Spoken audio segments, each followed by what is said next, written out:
لله في والديه أصبح له بابان مفتوحان من الجنة وإن كان واحدا فواحدا ومن كان عاصيا لله في والديه أصبح له بابان مفتوحان من النار وإن كان واحدا فواحدا أو كما قال عليه الصلاة والتسليم. جیسا کہ آپ حضرات کے علم میں ہے کہ ہم نے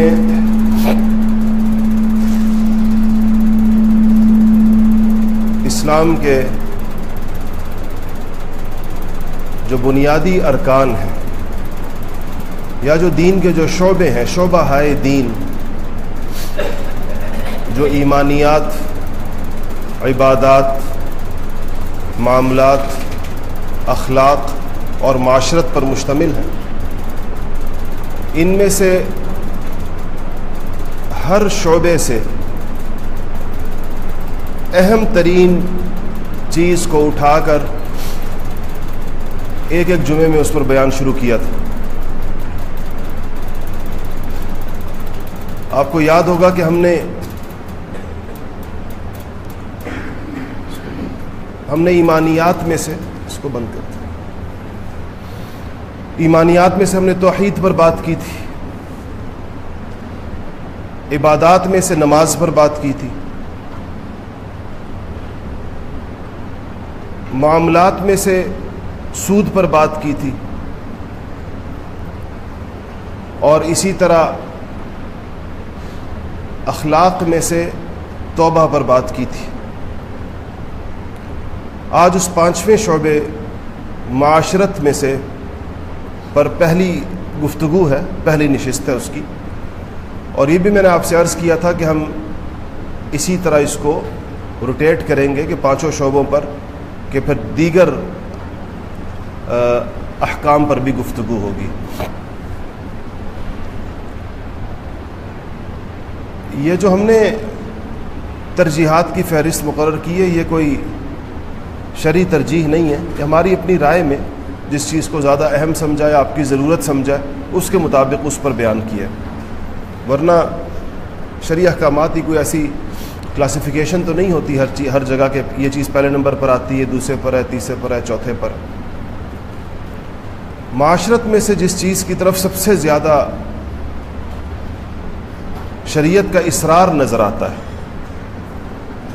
قرآن کا لب و لہجہ، قرآن کا اصرار، رسول اللہ صلی اللہ علیہ وسلم کی احادیث میں جس کو کرنے کے بے شمار فضائل اور نہ کرنے پر سخت ترین وعیدیں ہیں، ان میں سے ایک چیز بر الوالدین ہے، یعنی والدین کے حقوق ہے اور والدین کے ساتھ نیکی اور حسن سلوک ہے. میں نے آپ کے سامنے سورہ بنی اسرائیل کی ایک آیت پڑھی ہے، اور جا بجا قرآن میں بھی اللہ جل شانہ نے اپنے حقوق کے ساتھ والدین کے حقوق کو جوڑا ہے فوراً. یہاں پر بھی ایسا ہی ہے. ایک دوسری آیت ہے، انشکر لی ولی والدیک، میرا شکر ادا کرو، اپنے والدین کا شکر ادا کرو. اپنے شکر کے فوراً بعد والدین کے شکر کا تذکرہ کیا ہے. یہاں فرمایا کہ وَقَضَىٰ رَبُّكَ أَلَّا تَعْبُدُوا إِلَّا إِيَّاهُ. اللہ جل شانہ کا یہ قطعی اور یقینی اور حتمی فیصلہ ہے تمہارے بارے میں، اللہ تعبدوا الا ایاہ، کہ ہمارے علاوہ کسی اور کی عبادت مت کرنا. کسی اور کی عبادت نہیں ہوگی اللہ جل شانہ کے علاوہ. قضا ربک، یہ اللہ نے طے کر دیا ہے حتمی طور پر. اور پھر اسی آیت میں جوڑ کر کہا وبالوالدین احسانا، یہ بھی وہ یعنی وقضا ربک کے ساتھ اس کا تعلق ہے. یہ بھی اللہ جل شانہ نے یقینی اور حتمی طور پر طے فرما دیا ہے کہ والدین کے ساتھ حسن سلوک ہوگا، ان کے ساتھ بدسلوکی نہیں ہوگی. ظاہر بات ہے کہ اب سلوک کے معیارات مختلف ہیں نا. کوئی کسی بات کو حسن سلوک سمجھتا ہے، کوئی یہ سمجھتا ہے کہ میں نے باپ کو یا والدین کو یا ماں کو میں نے اسے ڈانٹا ہی تھا میں نے کوئی گالی تو نہیں دی, تو یہ صرف ڈانٹنا بھی میری بڑی مہربانی ہے, میں نے جو گالی نہیں دی یہ میرا بڑا حسن سلوک ہے, ورنہ فلانا تو گالی بھی دیتا ہے. دوسرا سوچتا ہے کہ میں نے تو جو گالیاں ہی دی ہیں والدین کو, میں نے کوئی مارا پیٹا تو نہیں ہے, فلانا تو مارتا پیٹتا ہے, تو میرا حسن سلوک یہ ہے کہ میں صرف گالی پر اکتفا کرتا ہوں. تو یہ غلط فہمیاں ہو سکتی تھیں, اور ہر بندہ حسن سلوک کو اپنی مرضی سے ڈیفائن کر سکتا تھا کہ میرا حسن سلوک یہ ہے. اللہ جل شانہ نے یہ ہمارے اوپر چھوڑا نہیں کہ تم اس کو ڈیفائن کرو کہ حسن سلوک کس کو کہتے ہیں. کہا میں تمہیں بتاتا ہوں حسن سلوک کیا ہے. فلا تقل لہما اف, کہا کہ تم والدین کو اف نہیں کہہ سکتے. اف پتہ ہے کس کو کہتے ہیں عربی کے اندر؟ یہ جو ہم ہوں کہتے ہیں کہ اپنی ہماری زبان کے اندر, ہم یہ جو بولتے نہیں ہیں, زبان سے کچھ نکالتے, زبان کو دانتوں تلے دبا لیتے ہیں, لیکن ایک ہوں سی منہ سے نکالتے ہیں اپنی ناراضگی کے اظہار کی, اس کو اف کہتے ہیں. کہا اس کی اجازت نہیں تمہیں. اما یبلغن عندک الکبر احدہما او کلاہما, اگر ان میں سے کوئی ایک یا دونوں اپنے بڑھاپے کی حد کو پہنچ جائیں تمہارے پاس. بڑھاپے کی کا مطلب یہ نہیں ہے کہ اگر والدین جوان ہو تو ان کو اف کہتے رہو, بوڑھے والدین کو اف نہ کہو. اصل میں بڑھاپے کے اندر آ کر 2-3 مسئلے پیدا ہوتے ہیں. ایک تو والدین کے مزاج میں چڑچڑاپن پیدا ہو جاتا ہے, بعض اوقات عمر کا تقاضا ہوتا ہے. ایک ان کے اندر کمزوری بھی پیدا ہو جاتی ہے, وہ دنیا کے معاملات سے تھوڑے سے ریٹائر ہو جاتے ہیں, برطرف ہو جاتے ہیں, معاملات اولاد کے ہاتھ میں آ جاتے ہیں. اولاد طاقتور ہو جاتی ہے, مالی معاملات بھی اس کے ہاتھ میں آ گئے, اور جسمانی اور ذہنی صلاحیت کے اعتبار سے بھی وہ زیادہ طاقتور ہے. بدسلوکی کے امکانات اس وقت بڑھ جاتے ہیں. جوانی کے اندر والدین اپنے مقام اور اپنے اسٹیٹس کا زیادہ بہتر تحفظ کر سکتے, جو بڑھاپے کے اندر کرنا مشکل ہو جاتا ہے جتنی عمر بڑھتی ہے. اس لیے بڑھاپے کی طرف قرآن نے بڑھاپے کے لفظ کو ساتھ جوڑا ہے کہ اگر وہ تمہارے پاس بڑھاپے کے عالم میں پہنچ جائیں تو فلا تقل لہما اف, اف نہیں کہنا. اور یہ میں نے آپ کو بتا دیا کہ اف ڈانٹنے کو نہیں کہتے, کیونکہ آگے ڈانٹنے کا ذکر الگ سے ہے. ولا تنہرہما, تنہر کہتے ہیں ڈانٹنے کو. ڈانٹو بھی, ڈانٹنا تو دور کی بات ہے نا, کہ ڈانٹو تو جب اف کہنے سے منع کر دیا. وقل لہما, پھر تاکید دیکھیں تیسرے, وقل لہما قولا کریما, اور جب بات کرو ان سے تو نرمی کے ساتھ بات کرو. کریما, کرم کے ساتھ بات کرو, شفقت کے ساتھ بات کرو, محبت کے ساتھ بات کرو, ان کے عمر اور ان کے مرتبے اور مقام کا لحاظ کر کے بات کرو. اور میں آپ کو حقیقت بتاؤں کیسے ہمیں متضاد مناظر نظر آتے ہیں. حدیث میں قیامت کی نشانیوں میں سے ایک یہ نشانی بھی ہے کہ دوست کے ساتھ رویہ اور اخلاق اچھے ہوں گے, باپ کے ساتھ نہیں ہوں گے. آج لوگ اپنے والد کے ساتھ گھر میں جھگڑ رہے ہوتے ہیں, اور اسی وقت اگر گھنٹی بجے اور کوئی دوست باہر آ جائے تو باہر کھڑے ہنس رہے ہوتے ہیں. یہ مناظر ہم نے اور آپ دیکھتے ہیں یا نہیں دیکھتے؟ اسی لمحے, جس لمحے یہ باپ کے ساتھ الجھا ہوا ہے گھر کے اندر, ماں کے ساتھ الجھا ہوا ہے گھر کے اندر, گھنٹی بجے اور اس کا کوئی دوست باہر آ گیا تو باہر کھڑا ہنس رہا ہے, اور اس ہنستے ہوئے عالم میں جب گھر میں دوبارہ داخل ہوگا تو پھر آ کر دونوں کے درپے ہو جائے گا. یہ قیامت کی نشانیوں میں سے رسول اللہ صلی اللہ علیہ وسلم نے فرمایا کہ یہ دور آئے گا.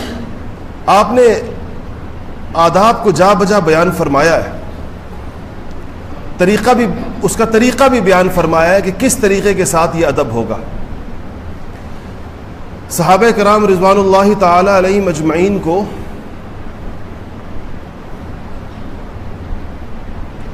اس بات کی بڑی فکر اور اس کا بڑا تردد رہتا تھا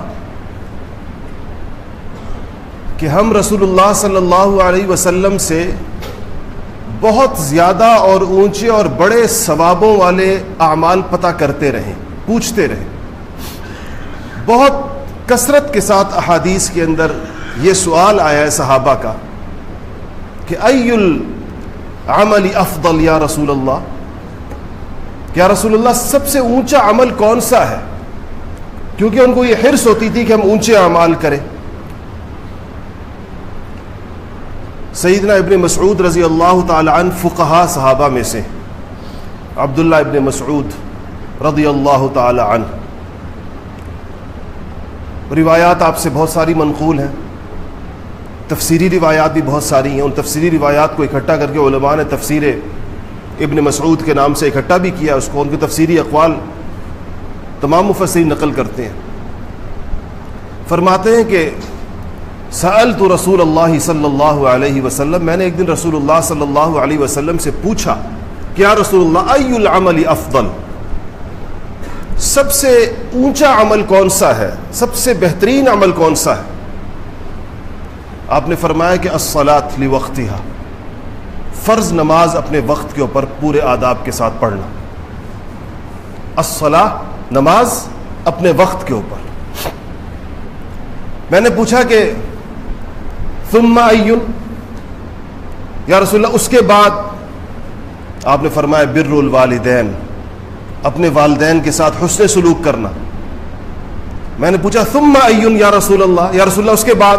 آپ نے فرمایا الجہاد فی سبیل اللہ، اللہ کے راستے کے اندر جہاد کرنا۔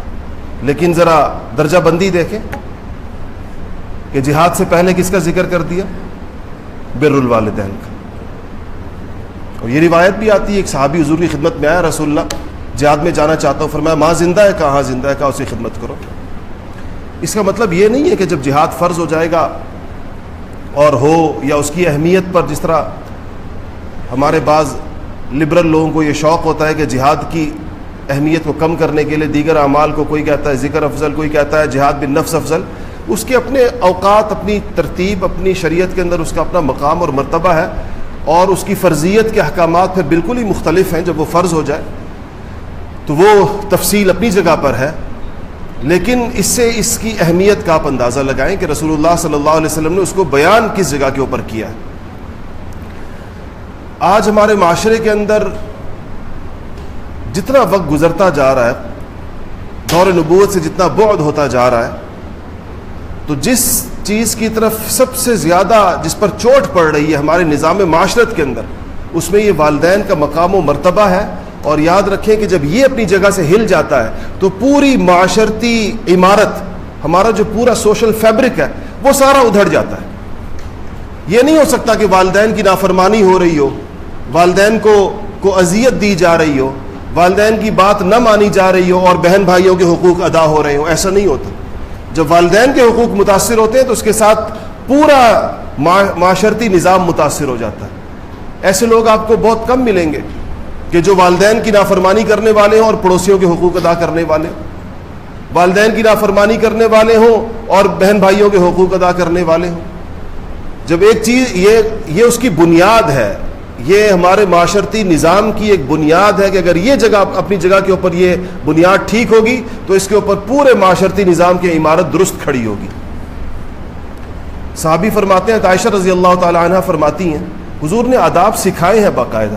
آج کل کچھ غلطی والدین کی بھی ہے، یہ بچپن کے اندر بچوں کو کانفیڈنس کے نام پر بڑی بدتمیزیاں خود سکھاتے ہیں اور اپنے بچوں کی بدتمیزیوں پر خوش بھی ہوتے ہیں کہ ہمارا بچہ ماشاءاللہ بہت بدتمیز ہے، تو اس کے بعد اس لیے خوش ہوتے ہیں، کہتے ہیں یہ کانفیڈنس ہے۔ اس کو ذرا اس کی حد بندی کر لیں تھوڑی سی کہ کانفیڈنس کی حدود کہاں ختم ہوتی ہیں اور بدتمیزی کی کہاں سے شروع ہوتی ہیں، اس کو ذرا سوچ لیا کریں۔ میں ایک صاحب کے پاس بیٹھا تھا، ان کا بیٹا آیا اور چپاٹ ایک باپ کے منہ پہ دے ماری، 5-6 سال کا۔ باپ کہتا ہے ماشاءاللہ ان کا اسکول ان کو بڑی کانفیڈنس سکھا رہا ہے ان کو۔ تو میں نے کہا انشاءاللہ یہ کانفیڈنس 10-12 سال بعد پھر آپ سے میں پوچھوں گا کہ کہاں تک پہنچا ہے۔ ابھی تو 6 سال کا ہے تو آپ کے منہ پہ تھپڑ مارنے شروع کیے ہیں، آگے کیا کرے گا؟ تو یہ ایک ہمارا احساس کمتری ہے۔ مغرب کے اندر چونکہ پیمانے اور ہیں، اور مجھے آج تک یاد ہے ہم اسکول میں پڑھا کرتے تھے، مجھے اس کی چھوٹی بہت پرانی بات ہے لیکن اس کا تعجب مجھے آج تک نہیں بھولا۔ ہمارے پرنسپل صاحب تھے جو بڑے ماڈ اسکاٹ قسم کے آدمی تھے، یعنی وہ میں نے اپنی زندگی میں بہت اس زمانے میں نہیں، آج سے آپ سوچیں 30-35 سال کی بات، بڑی وہ کیجول ڈریسنگ کے اندر آتے تھے، جینس پہن کے اسکول میں آتے تھے، حالانکہ ہم سرکاری اسکول میں پڑھتے تھے، بالکل یہ ہمارے لیے ایک نیا منظر ہوتا تھا۔ ایک دن ہم سے خطاب کر رہے تھے طلبہ سے، ہم 6ٹھی 7ویں 8ویں کے بچے بیٹھے ہوئے تھے، تو کہنے لگے کہ آپ لوگ مشرق کے بچے ہیں، آپ لوگوں کو تو دبا کے رکھا جاتا ہے، مغرب کے بچوں کو دیکھو، جب مغرب کے اندر کوئی باپ اپنے بیٹے سے کہتا ہے سگریٹ مت پیو تو وہ فوراً کہتا ہے کہ تم کیوں پیتے ہو، تو باپ سے فوراً اسی طرح سے پوچھتا ہے جیسے باپ نے اس کو کہا۔ تو ہمیں بھی وہ یہ تلقین کر رہے تھے کہ آپ کو بھی اپنے والد کے ساتھ اسی طرح کیا کہنا چاہیے، اگر وہ آپ کو کوئی نصیحت کرے تو آپ کو پلٹ کر ان کا منہ نوچ لینا چاہیے گویا کہ۔ تو یہ تربیت ہے بعض اداروں کی، اور بعض والدین اس کو شاید کوئی معیار سمجھتے ہوں گے، اور اس کے نتائج ہم دیکھ رہے ہیں۔ یہ ادارے ہمارے یہاں کھلے اور یہ تربیت ہم نے اپنی نسلوں اور اولادوں کو دی، اب والدین خون کے آنسو رو رہے ہیں۔ رسول اللہ صلی اللہ علیہ وسلم کے پاس ایک بوڑھا آیا، ایک شخص آیا، ام عائشہ رضی اللہ تعالیٰ عنہ فرماتی ہیں اس کے ساتھ ایک اس کا بوڑھا باپ تھا، ایک بوڑھا آدمی تھا۔ آپ نے پوچھا یہ کون ہے؟ کہا کہ یا رسول اللہ میرا باپ ہے، میرے والد ہیں۔ آپ نے فرمایا کہ فلا تمشی امامہ، اس سے آگے مت چلنا، جب چلو اس سے آگے مت چلنا، ولا تقعد قبلہ، اور جب بیٹھنے کا وقت آئے تو اس سے پہلے مت بیٹھ جانا، اس کے بیٹھنے کا انتظار کرنا، ولا تدعوہ باسمہ، کبھی بھی نام لے کر مت پکارنا، اور ولا تستب لہ، کبھی کوئی سخت بات زبان سے اس کے سامنے مت نکالنا۔ یہ اسی وقت بیٹے کو باپ کے بارے میں تلقین فرمائی۔ یہ چیزیں اور یہ آداب اپنے بچوں کو سکھانے چاہیے بچپن کے اندر ہی، کہ باپ سے آگے نہ چلے، نام لے کر نہ پکارے، اور اسی طرح جب گفتگو کریں تو باپ کی موجودگی کا لحاظ کریں، یہ نہ ہو کہ باپ کی موجودگی اور عدم موجودگی ان کے لیے برابر ہو۔ اسی طرح رسول اللہ صلی اللہ علیہ وسلم نے فرمایا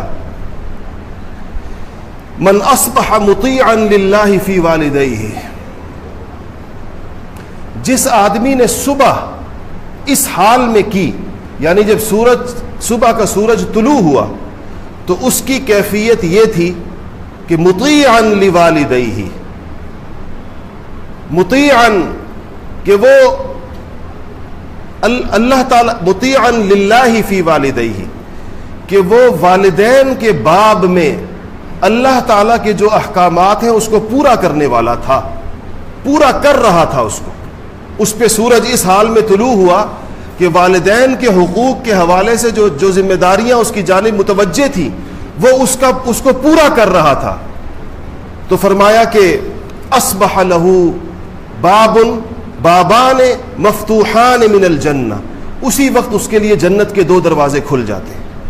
2 دروازے کھلنے کا مطلب کیا ہے؟ کہ اگر آج کے دن میں اس کی موت ہوئی تو 2 دروازے کھلیں، جس سے مرضی اندر چلا جائے جنت کے اندر۔ وَإِن كَانَ وَاحِدًا فَوَاحِدًا، اور اگر والدین میں سے ایک زندہ ہے تو 1 دروازہ کھلے گا، ماں زندہ ہے یا باپ زندہ ہے تو 1 کھلے گا، اور اگر ماں باپ دونوں زندہ ہیں تو جس دن اس نے والدین، اگر صبح کا سورج طلوع ہوا اور یہ والدین کے حقوق ادا کرتا ہوا سورج نے اس کو پایا تو 2 دروازے اس کے لیے کھلے ہوں گے۔ اگر آج کے دن میں اس کا انتقال ہوتا ہے تو جس دروازے سے مرضی جنت میں چلا جائے۔ وَمَنْ أَصْبَحَ عَاصِيًا لِلَّهِ فِي وَالِدَيْهِ، اور جس کے اوپر سورج اس حالت میں طلوع ہوا کہ یہ اللہ تعالیٰ کے جو احکامات ہیں والدین کے بارے میں یہ اس کے اندر کوتاہی کر رہا تھا، نافرمانی کر رہا تھا، تو فرمایا کہ اصبح لہ بابان مفتوحان من النار، اس کے لیے آگ کے 2 دروازے کھلے ہوئے۔ وَإِن كَانَ وَاحِدًا فَوَاحِدًا، اگر دونوں میں سے ایک زندہ ہے تو 1 دروازہ آگ کا کھلا ہوا۔ مطلب یہ اس بات کا کہ اگر آج اس کی موت آ گئی تو دونوں دروازوں، جہنم کے 2 دروازوں میں سے کسی ایک سے اندر جائے گا۔ سخت، کتنی سخت وعید ہے کہ اس حال میں کسی کا دنیا سے رخصت ہو جانا کہ اس کے والدین اس سے راضی نہ ہو، اس کے والدین اس سے خوش نہ ہو، اس نے ان کی حق تلفی کی ہو۔ اور حقیقت یہ آپ کو بتاؤں، میں اکثر اپنے طلبہ سے بھی کہتا رہتا ہوں، یہ مناظر دیکھتے ہیں کہ آج آپ بھی دیکھتے ہیں اور ہم بھی دیکھتے ہیں، یہ آزمائش شادیوں کے بعد آتی ہیں، جب انسان ایک ایسی جگہ پہ کھڑا ہو جاتا ہے کہ جہاں ایک طرف اس کا اپنا گھر ہے، اس کی بیوی ہے، اس کے بچے، اور دوسری طرف اس کے والدین ہیں۔ اور ہمیں والدین آ کر یہ بات بتاتے بھی ہیں اور رو رو کر بتاتے ہیں، سرخ آنکھوں سے بتاتے ہیں کہ بیویوں کی دور دراز کی فرمائشیں پوری کرنے پر ان کے ماتھے پر تیوری نہیں آتی، والدین کی دوا لیتے ہوئے بھی ان کو مشکل ہوتی ہے، باپ یا ماں کا علاج معالجہ مشکل ہو جاتا ہے، مگر بیویوں کو ہوٹل کے اندر کھانے کھلانے مشکل نہیں ہوتے۔ یہ مزاج بن جاتا ہے اور یہ طبیعت بن جاتی ہے انسان کی۔ اس پر جو آدمی یہ چاہے، رسول اللہ صلی اللہ علیہ وسلم نے فرمایا کہ اپنے والدین کے ساتھ حسن سلوک کرو، تمہاری اولاد تمہارے ساتھ حسن سلوک کرے گی۔ اگلے یہ وقت تو ہر ایک کے اوپر دوبارہ آنا ہوتا ہے۔ آج کوئی وقت ایسا نہیں جو انسان کا ہمیشہ رہے اور برابر رہے۔ اس کو اللہ جل شانہ نے اس روایت کو میں اس آیت کو میں دوبارہ آپ کے سامنے پڑھتا ہوں کہ یہ قرآن کے الفاظ ہیں اور اس میں 3 چیزوں کا ذکر ہے، کم سے کم ان 3 کا اہتمام ہونا چاہیے۔ پہلی بات یہ میں نے آپ سے عرض کی کہ اللہ جل شانہ نے اپنے حق کے ساتھ، عبادت اللہ تعالیٰ کا سب سے بڑا حق ہے۔ ایک چیز میں آپ رہ گئی جو اس روایت کا حصہ تھی، مجھ سے بھول گیا میں، کہ اور وہ بڑا اہم ہے، بہت سارے سوالوں کا جواب ہے، کہ جب یہ روایت آپ نے بیان فرمائی کہ جس سورج جب طلوع ہوگا تو جس شخص کو والدین کا فرما بردار، جو شخص اس وقت میں والدین کا فرما بردار ہوگا تو 2 جنت کے دروازے کھل جائیں گے، اگر ماں باپ میں سے ایک زندہ ہے تو ایک کھل جائے گا، اور جب سورج طلوع ہو اور جو شخص والدین کا نافرمان ہو تو جہنم کے 2 دروازے کھلیں گے، اور اگر والدین میں سے ایک زندہ ہے تو ایک کھلے گا۔ تو ایک شخص وہاں کھڑا تھا، اس نے پوچھا کہ یا رسول اللہ وَإِن ظَلَمَاهُ، اور اگر والدین ظلم کرتے ہوں، والدین ظالم ہوں، 3 دفعہ فرمایا وَإِن ظَلَمَاهُ وَإِن ظَلَمَاهُ وَإِن ظَلَمَاهُ، بے شک وہ ظلم کرتے ہوں، بے شک وہ ظلم کرتے ہوں، بے شک وہ ظلم کرتے ہوں۔ حدیث کے الفاظ میں یہ ایکسکیوز نہیں دیا کسی کو کہ میں اس لیے والدین کے ساتھ حسن سلوک نہیں کرتا کہ ان کا رویہ میرے ساتھ ٹھیک نہیں ہے، یا وہ میرے اوپر رویہ ٹھیک ہونا تو دور کی بات ہے، وہ ظالم بھی ہو۔ آپ نے فرمایا، آپ نے کہا چاہے وہ ظالم بھی ہو، چاہے وہ ظالم بھی ہو، چاہے وہ ظالم بھی ہو۔ ایک شخص آیا، یا رسول اللہ میرا بیٹا میرے اوپر خرچ نہیں کرتا۔ آپ نے بیٹے کو بلایا، کہا کیوں خرچ نہیں کرتے باپ کا؟ کہا رسول اللہ میں نے اپنا مال خود کمایا۔ کہا انت ومالک لابیک، تو اپنے مال سمیت اپنے باپ کا ہے، صرف تو نہیں اپنے باپ کا، تو اپنے مال سمیت اپنے باپ کا ہے، دونوں چیزیں اس کی ہیں، یہ تو کیسے کہتا ہے کہ میں نے خود کمایا؟ ہمارے ایک بزرگ ہیں، اپنے بیانات میں ایک دفعہ فرما رہے تھے کہ میں نے کہیں اپنی ایک واقعہ دیکھا اور میں نے اس کو اپنی ڈائری میں نوٹ کر لیا۔ واقعہ ہے کہ کہا کہ کسی نے لکھا ہے کہ ایک بوڑھے شخص نے کہ میں اپنے گھر کے صحن کے اندر بیٹھا تھا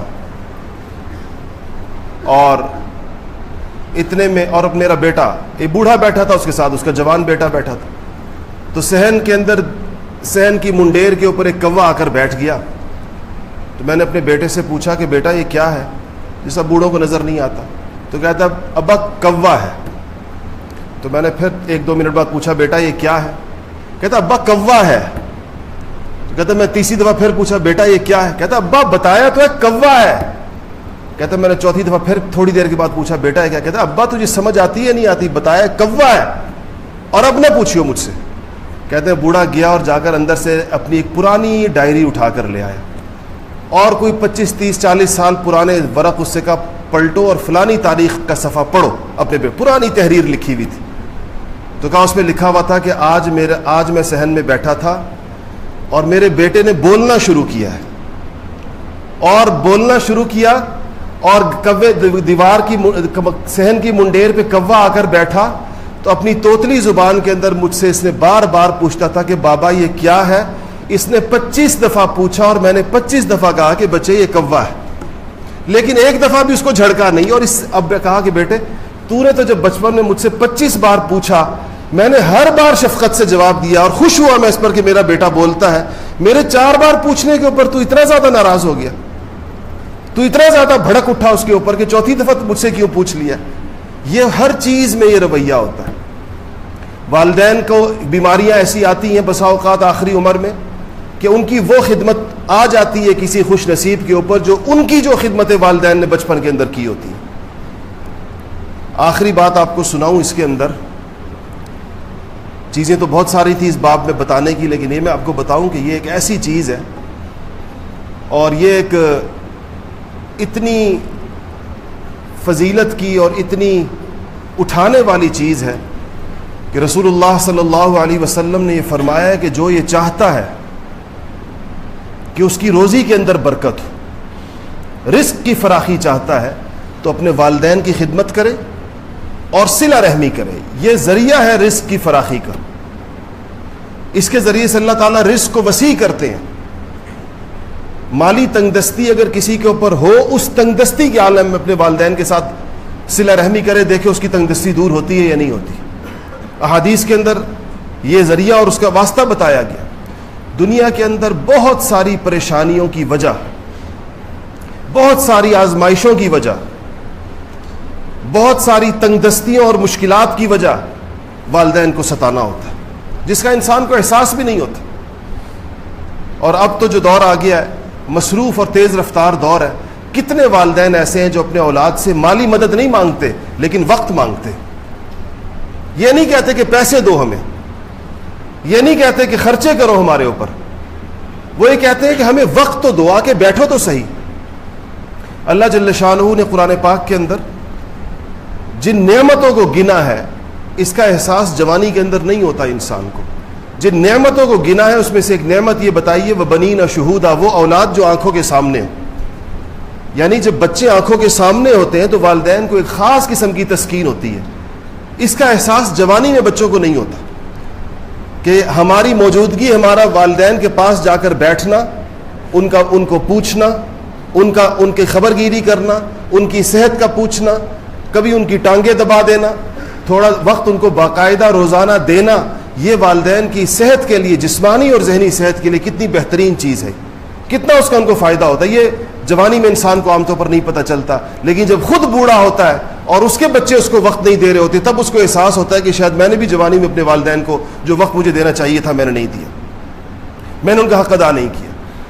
یہ جس طرح میں نے عرض کیا تھا کہ اسلام کے نظام معاشرت کی بنیاد ہے.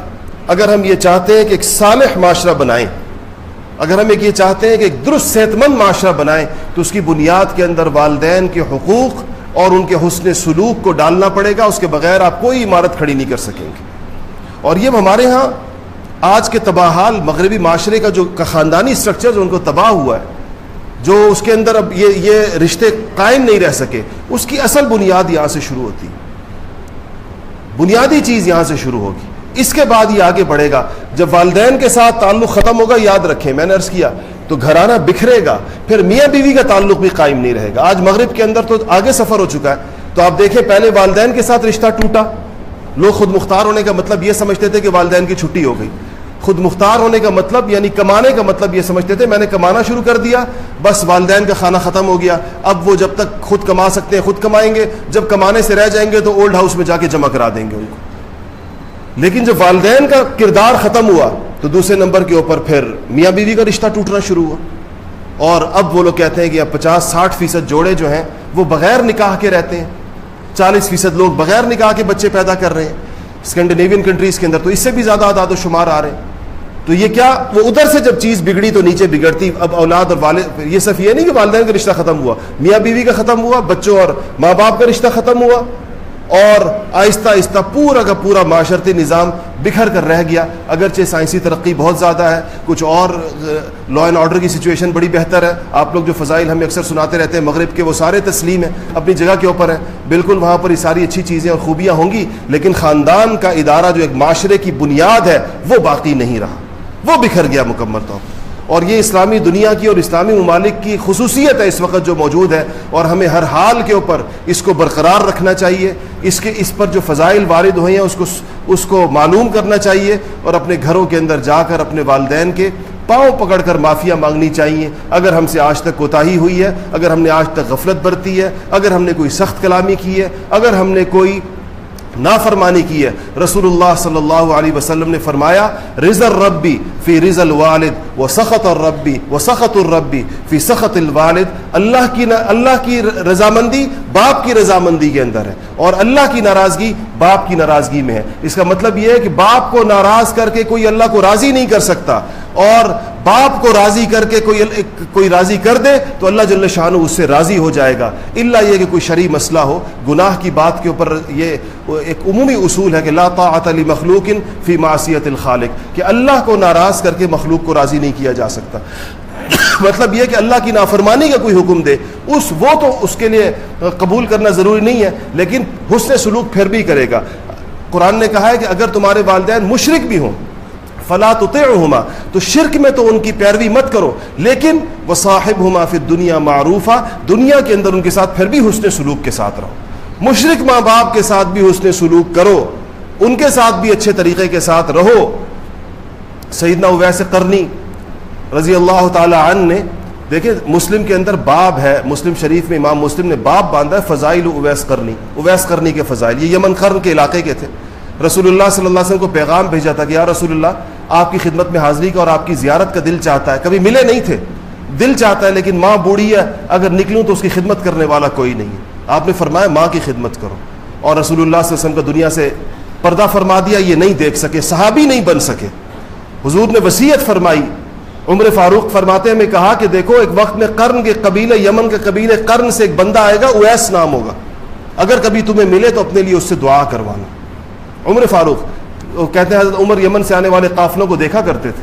ایک قافلہ آیا تو پوچھا قرن سے اویس تو کوئی نہیں، قرن سے اویس تو کوئی نہیں.